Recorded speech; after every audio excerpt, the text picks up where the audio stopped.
वाकाटकों से गुप्त शासकों के वैवाहिक संबंध थे। प्रभावती गुप्त का वाकाटक ब्राह्मण कुल में विवाह ही हुआ था और वो बड़े गौरव से पुना के सिद्धपुर कॉपर प्लेट इंस्क्रिप्शन में अपने को धारिणी गोत्र का बताती है।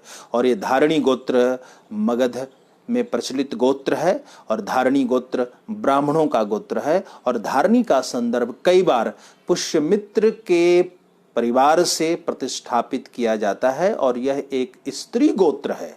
और धारिणी गोत्र पर जो उनका गौरव है, अपूर्व गौरव है, वो वस्तुतः सैनिक वृत्ति वाले शासक के ऊपर गौरव है।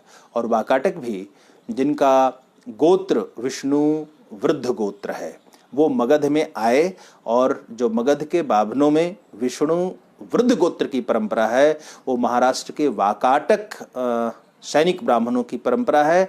और साथ ही क्षिति पावन ब्राह्मणों का समूह जो मगध में आया है, उनमें उनका गोत्र कौंडिन्य गोत्र है। और आपको ये विज्ञात होगा कि न्याय भट्ट पहले ऐसे क्षिति पावन ब्राह्मण है। क्षिति का मतलब धरती है और धरती पर जो पवित्र ब्राह्मण है उनमें क्षिति पावनों का स्थान बहुत ही महत्वपूर्ण है। मैं कालांतर में बात करूंगा बाजीराव पेशवा का कभी विस्तारित रूप से, लेकिन बिहार की धरती पर न्याय भट्ट महाबलीपुर से आए थे और पटना अरवल के बीच में आज भी एक महाबलीपुर नाम का जगह है।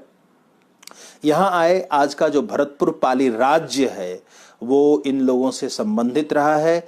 और खड़गडिहा जो राज्य है, जो झारखंड में बहुत बड़ा राज्य था, चंदेलों पर विजय पाने के बाद, नागवंशियों पर विजय पाने के बाद और चेरो खेरवारों के दमन करने के बाद हंसराज भट्ट ने वहाँ बहुत बड़ी राजसत्ता को स्थापित किया था।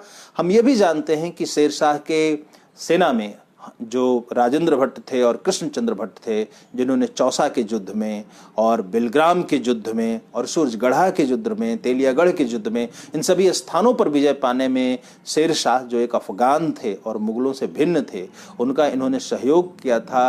और अपनी सैनिक वृत्ति के कारण मगध में इनकी बड़ी जमींदारियां उपस्थित थी।